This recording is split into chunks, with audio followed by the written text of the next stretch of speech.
পার্টির কর্মীরা নেতৃত্বরা তারা আত্মগোপন করেছেন, ব্রিটিশ বিরোধী লড়াইয়ে বুক চিতিয়ে লড়াই করেছেন। ডাঙ্গের নাম অনেকে শুনেছেন। যখন প্রথম সম্মেলন হয় তখন মিরাট ষড়যন্ত্র মামলায় ব্রিটিশরা তাকে আটকে দিয়েছিল, তিনি আসতে পারেননি। তার পরবর্তীকালে 47 সাল অব্দি একের পর এক আন্দোলন, তুঙ্গে ওঠা দেশের স্বাধীনতা আন্দোলনে আমাদের পার্টির নেতৃত্বে আমাদের নেতৃত্বরা, কর্মীরা, সমর্থকেরা তারা ব্রিটিশদের বুকে কাঁপুনি ধরিয়ে আমাদের দেশের স্বাধীনতা আন্দোলনকে সশস্ত্র বিপ্লবের মধ্য দিয়ে দেশকে স্বাধীন করবার প্রশ্নে নিজেদের আত্মবলিদান দিয়েছেন। কেউ দীর্ঘদিন আন্দামানে কারাবাস কাটিয়েছেন, কেউ দীর্ঘদিন পুলিশি অত্যাচার সহ্য করেছেন, ব্রিটিশ অত্যাচার সহ্য করেছেন। 47 সালের দেশ স্বাধীন হওয়ার পর ভারতবর্ষের গোটা দেশ জুড়ে কংগ্রেসের বাইরে বা কংগ্রেসের বিরুদ্ধে একমাত্র কমিউনিস্ট পার্টি যারা দ্বিতীয় বৃহত্তম রাজনৈতিক দল হিসেবে আত্মপ্রকাশ করতে পেরেছিল। দ্বিতীয় নির্বাচন, তৃতীয় নির্বাচন গোটা দেশব্যাপী আমরা একটা ব্যাপক সংখ্যক মানুষের জনসমর্থন অর্জন করতে পেরেছিলাম। তারপর দুর্ভাগ্যের পার্টির ভাঙন, কমিউনিস্ট পার্টির বিভাজিত হওয়া, তারপর নতুন করে এই গোটা দেশের বুকে এতগুলো কমিউনিস্ট পার্টির তৈরি হওয়া। আমরা তাই আজকে 100 বছরের দোরগোড়ায় আমরা যেমন স্লোগান দিয়েছি যে লড়াই সংগ্রাম আত্মত্যাগের 100 বছরের মধ্য দিয়ে আমাদের পার্টি আজকে গৌরবের পার্টিতে পরিণত হয়েছে, তেমনি আমাদের এই 100 বছরের পথ চলায় আমাদের মধ্যে অনেক হতাশার মুহূর্ত রয়েছে, যা আজকে বর্তমান সময়ে গোটা দেশে যখন সাম্প্রদায়িক সম্প্রীতিকে নষ্ট করে বিভেদের রাজনীতি যখন মাথাচাড়া দেয়, যখন ধর্মীয় মৌলবাদী শক্তিগুলো মাথাচাড়া দেয়, তখন আরো বেশি করে প্রাসঙ্গিক হয়ে দাঁড়ায় কমিউনিস্ট পার্টির ঐক্যবদ্ধ হওয়ার প্রশ্ন। তত বেশি করে প্রাসঙ্গিক হয় এই ভারতের কমিউনিস্ট পার্টি সিপিআই এর প্রতিষ্ঠা লগ্ন থেকে বিভাজিত হওয়ার আগে অবধি গোটা দেশের শ্রমজীবী মেহনতি মানুষের ঐক্যবদ্ধ লড়াইয়ের পার্টি হিসেবে তার গৌরবের ইতিকথা। পার্টি বিভাজিত হয়েছে, তারপরেও ঘাত গেছে, প্রতিঘাত গেছে, একের পর এক ক্ষেত্রে আপনি আমি আমরা গৌরবের সঙ্গে বলতে পারি যে গোটা দেশে কৃষি বিপ্লবের ক্ষেত্রে আমাদের পার্টির নেতারা যে উল্লেখযোগ্য ভূমিকা রাখতে পেরেছিলেন, একমাত্র কমিউনিস্ট পার্টি সিপিআই এর নেতা হিসেবে গোটা দেশের সেন্ট্রাল গভর্নমেন্টে এগ্রিকালচার মিনিস্টার, কৃষি মন্ত্রী হতে পেরেছিলেন চন্দ্রনারায়ণ মিশ্রা। গোটা দেশে একমাত্র কমিউনিস্ট নেতা হিসেবে হোম মিনিস্টার হতে পেরেছিলেন, স্বরাষ্ট্রমন্ত্রী হতে পেরেছিলেন ইন্দ্রজিৎ গুপ্ত। 2 বছরের জন্য হলেও তারা পরবর্তীকালে ছাপ রেখে গেছিলেন। একের পর এক সিদ্ধান্ত, গোটা দেশ জুড়ে কৃষি বিপ্লবের একের পর এক পরিকল্পনা তাকে রূপায়িত করা, গোটা দেশের প্রতিরক্ষার প্রশ্নে, নিরাপত্তার প্রশ্নে, দেশকে সুরক্ষিত করবার প্রশ্নে। যারা আজকে অনেকে বলেন কমিউনিস্টরা নাকি দেশের বিরুদ্ধে, দেশের শত্রু, দেশ বিরোধী, আজকে ইতিহাসকে মনে করিয়ে দেওয়া প্রয়োজন। সে ব্রিটিশ বিরোধী লড়াইয়ে হতে পারে, কিংবা স্বরাষ্ট্রমন্ত্রী থাকাকালীন ইন্দ্রজিৎ গুপ্তের প্রতিরক্ষা নীতি হতে পারে, কিংবা ভারতের কমিউনিস্ট পার্টি বিভাজিত হওয়ার ক্ষেত্রে পররাষ্ট্র নীতির প্রশ্নে কমিউনিস্টদের ভূমিকা হতে পারে, কিংবা চীন ভারত আক্রমণের সময় হতে পারে। ভারতের কমিউনিস্ট পার্টি সিপিআই বরাবর ভারতবর্ষের সরকারের পক্ষে দেশের ঐক্যবদ্ধতার প্রশ্নে, দেশের জাতীয়তাবোধের প্রশ্নে, দেশকে সুরক্ষিত করবার প্রশ্নে এক বলিষ্ঠ ভূমিকা পালন করতে পেরেছে। ভুল ছিল, ত্রুটি ছিল 100 বছরের পথ চলা। সেই ভুল ত্রুটিগুলোকে শুধরে নিয়ে পার্টি আজকেও তার প্রতিষ্ঠা লগ্ন থেকে, যে প্রতিষ্ঠা লগ্নের সময় একটা বড় চ্যালেঞ্জ সিপিআই বা কমিউনিস্ট পার্টির সামনে দাঁড়িয়েছিল, তা হলো আরএসএস। অনেকে জানেন না, সমসাময়িক কালে যখন কানপুরে কমিউনিস্ট পার্টি তৈরি হচ্ছে, তখন সমসাময়িক কালে নাগপুরে তৈরি হচ্ছে আরএসএস, রাষ্ট্রীয় স্বয়ংসেবক সংঘ, যারা প্রথম থেকে ব্রিটিশদের হয়ে গুপ্তচর বৃত্তির কাজ করতেন। ভারতবর্ষের স্বাধীনতা আন্দোলনের ইতিহাস পড়লে দেখা যাবে একের পর এক সিপিআই কমিউনিস্ট নেতাদের অবদান রয়েছে, কিন্তু একজন কোন আরএসএস এর নেতার ভারতের স্বাধীনতা আন্দোলনে কোনো অবদান নেই। সেদিন থেকে লড়াইটা শুরু হয়েছে। অনেকে ভাবেন, আজকে অনেকে বলেন যে কমিউনিস্টরা বিজেপির সঙ্গে হাতে হাত মিলিয়েছে নাকি। তৃণমূলের অনেকে বলবার চেষ্টা করেন যে বামের সব লোকেরা রাম হয়ে গেছে। আমরা আমাদের পার্টি জন্মলগ্ন থেকে আরএসএস এর বিরুদ্ধে অবস্থানের প্রশ্নে সেদিন থেকে আজ অবধি আমাদের শক্তি কমেছে, দুর্বল হয়েছে আমরা সাংগঠনিক ভাবে কিংবা পার্লামেন্টে প্রতিনিধিত্ব করবার প্রশ্নে, কিন্তু নীতি নৈতিকতার প্রশ্নে, দেশের সুরক্ষার প্রশ্নে, দেশের পররাষ্ট্রনীতির প্রশ্নে, দেশের ধর্মনিরপেক্ষতার প্রশ্নে আমরা আজও আরএসএস এর বিরুদ্ধে, বিজেপির বিরুদ্ধে সমান অবস্থান বহাল রেখেছি। আজকে অনেকের মধ্যে ভারতবর্ষের কমিউনিস্ট পার্টির ইতিহাস নিয়ে বিভিন্ন ধোঁয়াশা আছে, যেখানে অনেকে বলেন যে ভারতের কমিউনিস্ট পার্টি সিপিআই তারা বরাবর নাকি দেশের জাতীয়তাবোধের প্রশ্নে, ঐক্যতা অখণ্ডতার প্রশ্নে, তারা বৈদেশিক শক্তির প্রশ্নে দাঁড়িয়ে তারা অন্য ভূমিকা পালন করে।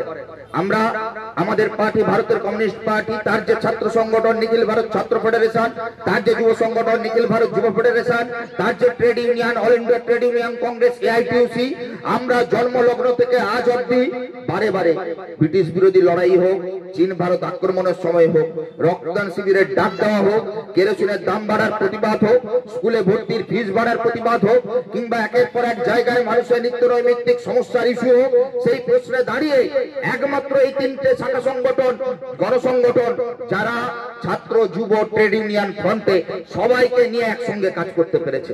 ইতিহাস বলছে এআইটিউসির একের পর এক নেতা হয়েছেন, সভাপতি হয়েছেন, তারা পরবর্তীকালে অনেকে কংগ্রেসের সঙ্গে যুক্ত হয়েছেন। এআইএসএফ, এআইওয়াইএফ কিংবা এআইটিউসির বহু সম্মেলনে অনেকে অংশগ্রহণ করেছেন। অটল বিহারী বাজপেয়ীর মতন প্রধানমন্ত্রী যিনি বিজেপি করতেন, পরবর্তীকালে একটা সময় তিনিও এআইএসএফ এর সদস্য হয়েছে। আমরা বরাবর চেষ্টা করতাম গোটা ভারতবর্ষ জুড়ে ছাত্র যুব কিংবা কৃষক কিংবা শ্রমিক ট্রেড ইউনিয়ন ফ্রন্টে সবাইকে নিয়ে ঐক্যবদ্ধ ভাবে একটা গণ আন্দোলনের চেহারা তৈরি করতে। আর তাই আজকের দিনে দাঁড়িয়েও যখন গোটা দেশে বিজেপির সাম্প্রদায়িক রাজনীতির বিরুদ্ধে আজকে গোটা দেশের মানুষ ঐক্যবদ্ধ হওয়ার প্রয়োজনীয়তা অনুভব করছেন, তখন আমাদের পার্টি আজ থেকে 10 বছর আগে 14 সালে মোদী ক্ষমতায় আসার পর পার্টি কংগ্রেসের সিদ্ধান্ত নিতে পেরেছিল যে গোটা দেশে বিজেপির বিরুদ্ধে লড়াইয়ে কংগ্রেসের নেতৃত্বে একটা বিরোধী সর্বাত্মক ঐক্য প্রয়োজন। এ রাজ্যের মাটিতে যারা তৃণমূল কংগ্রেসের সরকারকে দেখছেন, যারা মনে করেন তৃণমূলকে তাড়ানো প্রয়োজন, আমরা মনে করতাম যে তৃণমূলকে তাড়াতে হয়তো অনেকে আমাদের কানের কাছে এসে বলতেন, মগজে মননে আমাদের বারে বারে ঢোকানোর চেষ্টা করতেন যে তৃণমূলকে হারাতে মনে হয় কমিউনিস্টরা পারবে না, বামপন্থীরা পারবে না। সিপিআই এর মতন দল যারা এখানে পঞ্চায়েতে জিতেছে কিংবা গোটা জেলায়, এই পূর্ব মেদিনীপুর, পশ্চিম মেদিনীপুর, ঝাড়গ্রাম, অখণ্ড মেদিনীপুর জেলায় একটা অন্যতম শক্তিশালী গণভিত্তি পার্টি, সেই পার্টিও হয়তো পারবে না। অনেকে বিজেপির দিকে ঝুঁকেছিলেন। আজকে কি দেখছেন প্রতিদিন প্রতি মুহূর্তে গোটা দেশ জুড়ে কি অবস্থান তৃণমূল কংগ্রেসের, কি অবস্থান ভারতীয় জনতা পার্টির। 14 সালে মোদী ক্ষমতায় আসার পর এতগুলো বিল পাস হলো লোকসভায়, তৃণমূল কংগ্রেস একবারও বিজেপির বিরুদ্ধে ভোট দিয়েছে। এই রাজ্যে তৃণমূল কংগ্রেসের এত দুর্নীতি, গরু কয়লা বালি, চাকরি থেকে এসএসসি থেকে প্রাইমারি থেকে টেট থেকে হালফিলের আর্জিকর, কি দেখছেন বিজেপি কোনো ব্যবস্থা নিচ্ছে? আপনার মনে হয় যে এই দেশের সরকার আর রাজ্যের সরকার এদের মধ্যে কোনো লড়াই আছে? হ্যাঁ, আপাত দৃষ্টিতে টিভি খুললে মনে হবে লড়াই আছে, আপাত দৃষ্টিতে তৃণমূল বিজেপি নেতাদের কথা শুনলে মনে হবে লড়াই আছে। কিন্তু যখন আরএসএস এর মোহন ভাগবত আসে, তখন এই রাজ্যে প্রথম ফলের ঝুড়ি পাঠান মমতা বন্দ্যোপাধ্যায়। যখন অতীতের ইতিহাস স্মরণ করতে হয়, আপনি অতীতের ইতিহাসের পাতা উল্টালে দেখবেন যে কমিউনিস্ট পার্টি তার জন্মলগ্ন থেকে আরএসএস এর উল্টো দিকে অবস্থান করছে। কিন্তু তৃণমূল কংগ্রেস এই বিজেপির সঙ্গে ঘর করেছে, দুবার রেলমন্ত্রী, কয়লা মন্ত্রী, কলকাতার মেয়র হয়েছে তৃণমূল কংগ্রেস, ডেপুটি মেয়র হয়েছে বিজেপি।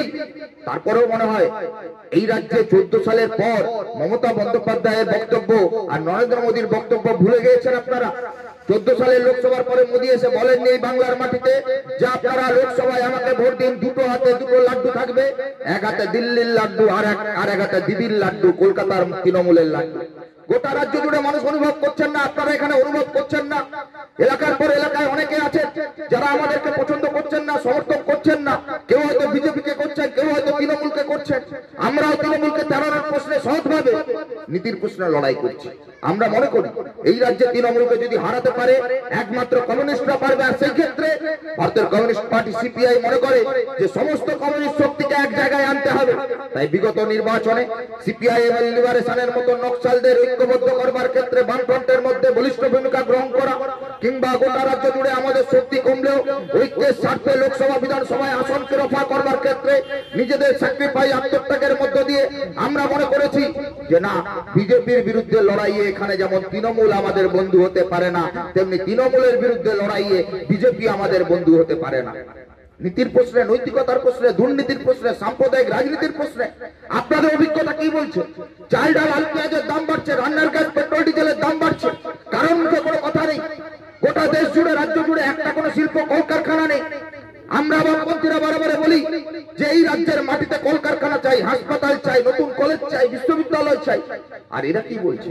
দিদি মোদীর দলের লোকেরা কি বলছে? এ বলছে রাম মন্দির চাই, ও বলছে বাবরি চাই, ও বলছে জগন্নাথ মন্দির চাই। মন্দির মসজিদ তৈরি করা সরকারের কাজ নয়, সরকারের কাজ স্কুল তৈরি করা, হাসপাতাল তৈরি করা। আর গোটা রাজ্য জুড়ে গোটা দেশ জুড়ে রাজনীতির নেতারা তারা এখন ধর্মের দায়িত্ব নিয়েছে। একদল হিন্দুদের ঠেকা নিচ্ছে, আরেক দল মুসলমানের ঠেকা নিচ্ছে, একে অপরের বিরুদ্ধে উগ্র রাজনীতি করছে, ধর্মীয় রাজনীতিকে সামনে আনছে। অনেকে মনে করতে পারেন এটা হয়তো আপনার আমার মধ্যে যে যারা হিন্দু তারা মনে করতে পারেন না হিন্দুদের ঐক্যবদ্ধ হওয়া প্রয়োজন, মুসলিমরা মনে করতে পারেন মুসলিমদের ঐক্যবদ্ধ হওয়া প্রয়োজন। কিন্তু গোটা দেশের মানুষের কাছে এই কথাটা পৌঁছে দেওয়াটাই আমাদের কমিউনিস্টদের সিপিআই এর 100 বছরের অন্যতম গুরুত্বপূর্ণ কাজ, কর্তব্য। যে হিন্দু ঐক্যবদ্ধ না, মুসলমান ঐক্যবদ্ধ না, গোটা দেশের মানুষের ঐক্যবদ্ধ হওয়া প্রয়োজন, গরিব মেহনতি মানুষের ঐক্যবদ্ধ হওয়া প্রয়োজন। কারণ আপনারা আমরা যারা চাল ডাল আলু পেঁয়াজ কিনে খাই, আপনারা আমাদের বাড়ির ছেলেমেয়েরা যারা পড়াশোনা করে চাকরির খোঁজ করছে, নতুন কলকারখানা শিল্প না হলে চাকরি যা পাবে কোথায়? এসএসসি প্রাইমারি যদি এই রাজ্যে না হয় চাকরি হবে কোথায়? নতুন শিল্প কলকারখানা না এলে ইঞ্জিনিয়ারিং পাস করা ছেলেমেয়েরা যাবে কোথায়? নতুন হাসপাতাল না হলে ডাক্তারি